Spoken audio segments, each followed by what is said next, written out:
But he's preparing us for the next level, outside of the body, outside of the earth, where he's at in heaven.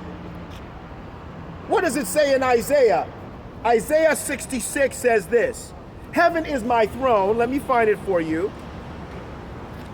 Isaiah 66 says this: thus says the Lord, heaven is my throne, and the earth is my footstool. Where then is a house you could build for me? And where is a place that I may rest?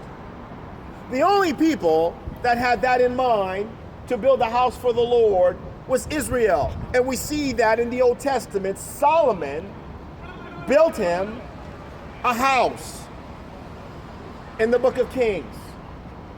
Solomon was the third king of Israel who built the Lord a house. But he says, heaven is my throne. Where is God? He's in the heavens. And his sovereignty rules over all. But where also is God? Sitting at the right hand of the Father, which is the Son who visited us here. And where is God? In the preacher. Was God in Billy Graham when he stood on the stage? Is Graham now in Franklin Graham, who continued to preach this gospel of the kingdom? Was God in MacArthur when he was expositing the scriptures on Grace Community Church property? Is God in the church elder boards of Portland? So when they speak, they're speaking the gospel of the kingdom. So when you respond to these men with the Spirit of God within them, whether it be with violence, unkind words, or to destroy them, their buildings. You know how heartbreaking it was when 9 African American Christians were sitting there praying and having Bible study, and some guy named Roof walks in and guns down 9 of them. Ouch! Just the other day I was on Southwest 11, right? Southwest 11, in between Yamhill and Morrison.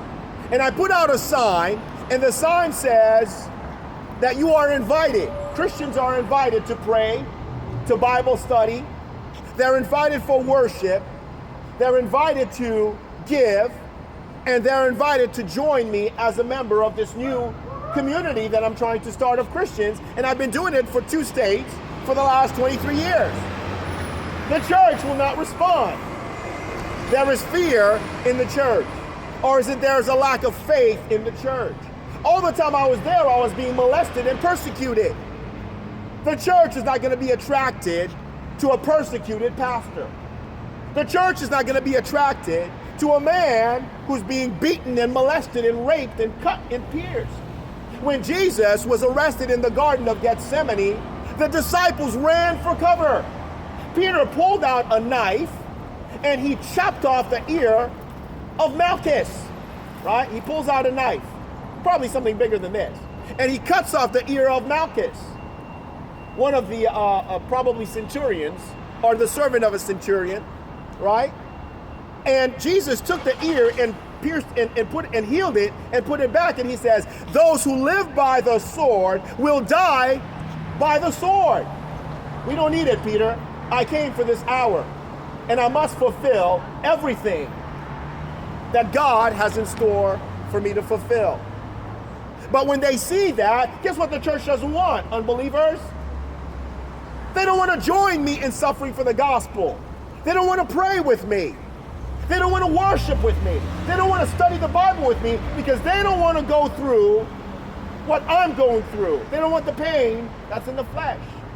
Remember, we send you as sheep in the midst of wolves. You know the story of the 3 little pigs, right? And the wolf says, I'll huff and I'll puff and I'll blow down your house, right? And the 3 little pigs cuddle up inside because they're afraid of the big bad wolf.